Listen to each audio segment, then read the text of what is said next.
নিয়োগের দাবিতে ফের পথে উচ্চ প্রাথমিক চাকরি প্রার্থীরা। ব্যারিকেড ভাঙল একদল, করুণাময়ীতে ধরপাকড়। নিয়োগের দাবিতে ফের রাস্তায় নামলেন উচ্চ প্রাথমিকের চাকরি প্রার্থীরা। সোমবার দুপুরে এসএসসি ভবন অভিযানের ডাক দিয়েছিলেন তারা। সল্টলেকের করুণাময়ী মেট্রো স্টেশনের গেট থেকে বেরিয়ে এসএসসি ভবনের দিকে রওনা দেন তারা। করুণাময়ী স্টেশনের গেট থেকে হাতে প্ল্যাকার্ড নিয়ে স্লোগান দিতে শুরু করেন তারা। আন্দোলনরত চাকরি প্রার্থীদের ঠেকাতে মেট্রো স্টেশনের সিঁড়ির সামনেই মোতায়েন ছিলেন পুলিশ কর্মীরা। কিন্তু পুলিশ কর্মীদের দৃশ্যত পাশ কাটিয়ে রাস্তায় নেমে পড়েন উচ্চ প্রাথমিক চাকরি প্রার্থীরা।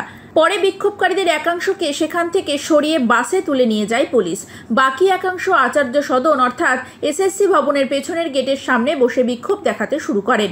আন্দোলনকারীদের ঠেকাতে আগে থেকে প্রস্তুত ছিল পুলিশ। পর্যাপ্ত বাহিনী মোতায়েন রাখা হয়েছিল। মেট্রো স্টেশনে কিছুটা দূরে রাস্তার উপরে ব্যারিকেড করা হয়েছিল। তবে আন্দোলনকারী চাকরি প্রার্থীরা যে মেট্রো স্টেশন থেকে এইভাবে দৌড়ে এগিয়ে আসবেন তার জন্য দৃশ্যত প্রস্তুত ছিলেন না পুলিশ কর্মীরা। মেট্রো স্টেশনে পুলিশ কর্মীদের পাশ কাটিয়ে রাস্তায় নেমে এসএসসি ভবনের দিকে ছুটতে থাকেন উচ্চ প্রাথমিকের চাকরি প্রার্থীরা। পুলিশের ব্যারিকেড সরিয়ে করুণাময়ী মোড় পেরিয়ে এগিয়ে যেতে থাকেন তারা। যদিও কিছুক্ষণের মধ্যেই আবার ব্যারিকেড স্বস্থানে ফিরিয়ে আনেন পুলিশ কর্মীরা। ঠেকানো হয় আন্দোলনকারীদের, কিন্তু ততক্ষণে চাকরি প্রার্থীদের একটি অংশ ব্যারিকেড পার করে এগিয়ে যান সামনের দিকে।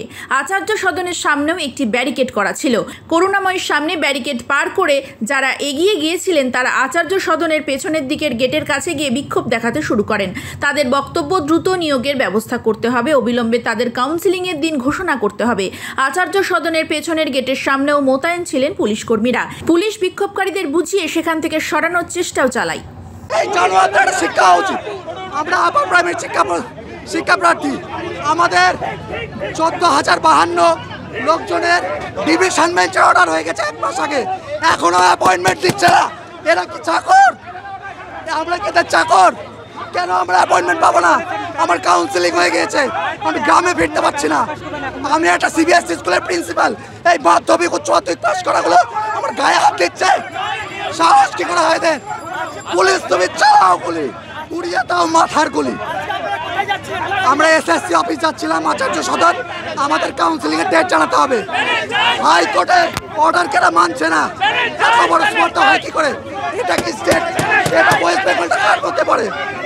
দেখুন কিভাবে ম্যান হ্যান্ডেল করা চলছে। আমাদের অ্যাপয়েন্টমেন্টের অর্ডার হয়েছে ডিভিশন বেঞ্চে, তপব্রত বাবু ডিভিশন বেঞ্চে আমাদের নিয়োগের কথা বলে দিয়েছে।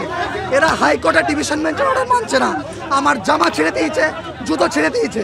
আমি একটা সিবিএসসি স্কুলের প্রিন্সিপাল, আমি সবুজ কালি ব্যবহার করি, আর এরা কিভাবে ম্যান হ্যান্ডেল করছে দেখুন। আমরা কি শিক্ষিত নয়? আমরা চাকরি পরীক্ষায় পাশ করিনি?